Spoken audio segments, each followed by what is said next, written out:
question, c'est Aude, en quoi aujourd'hui tu es une pirate? Alors moi, l'image du pirate, c'est vraiment un couteau entre les dents, serrer les dents et passer à l'action, hein, en fait.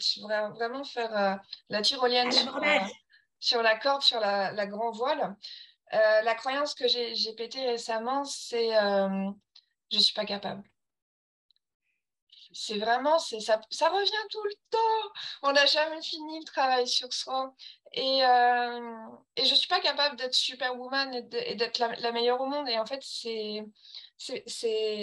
me suis libérée de cette image de vouloir être meilleure et d'avoir vraiment une hiérarchie dans qui je suis.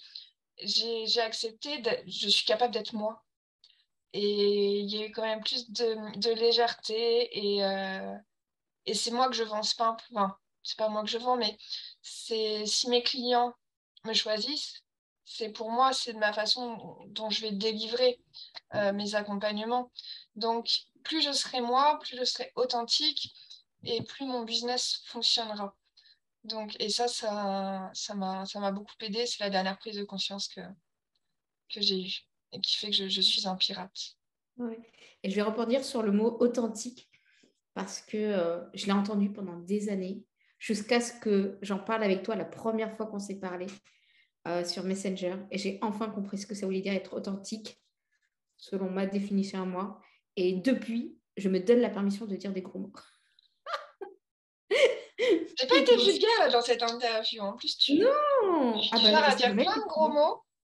C'est vrai, tu vois, c'est peut-être le cadre. Je me Mais suis si, ça va. apaisée.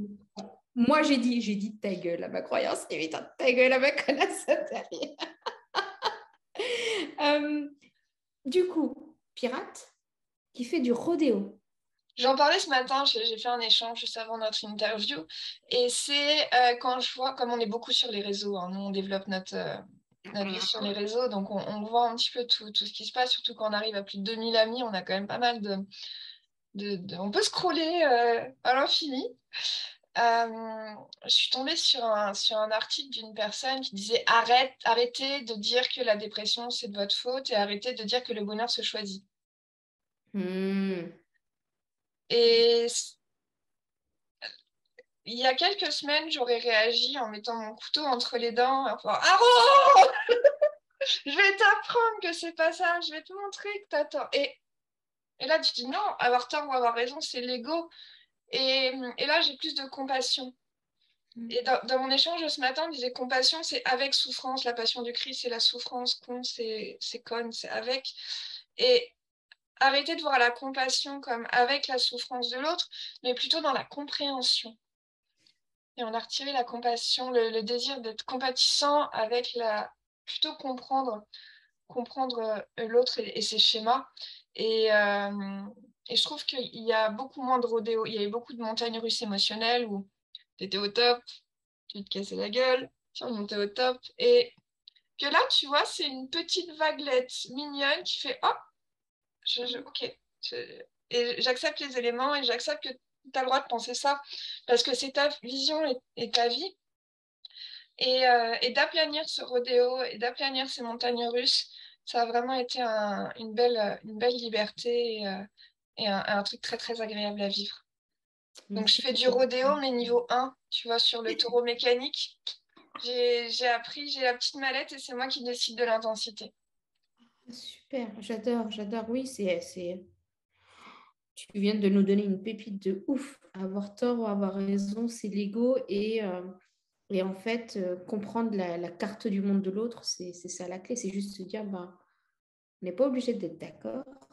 On sera jamais d'accord. Voilà. Et en fait, on s'en fiche. C'est juste la façon dont toi, tu vois les choses. Et est-ce que je comprends ce que tu essaies de me dire? Quelle est ton intention? Oh.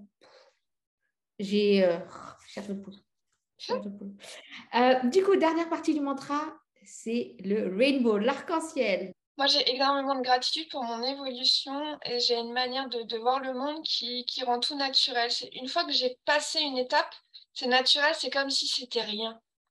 C'est tellement naturel pour moi de passer les trucs. Et avec le recul, quand je discute avec mon petit moi intérieur et que je me connecte à la haute que j'étais quand j'avais 20 ans ou 18 ans, et quand je me connecte à la même personne que j'étais, mais blindée de peur.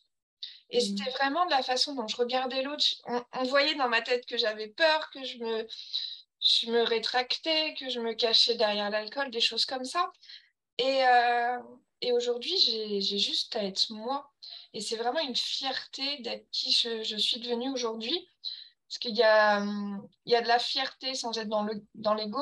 Il y a vraiment beaucoup de fierté à être là où j'en suis arrivée et de pouvoir connecter avec plus de personnes et arrêter de voir l'autre en ennemi et de voir l'autre comme toujours un apport. Mm. Que on a tous quelque chose à t'apporter, que ce soit en négativité ou en positivité, et qu'il faut le reconnaître. Mm. L'autre fait partie de l'univers comme toi, tout simplement. Donc voilà, ma victoire, c'est de reconnaître les capacités de l'autre et les qualités de chacun. Wow.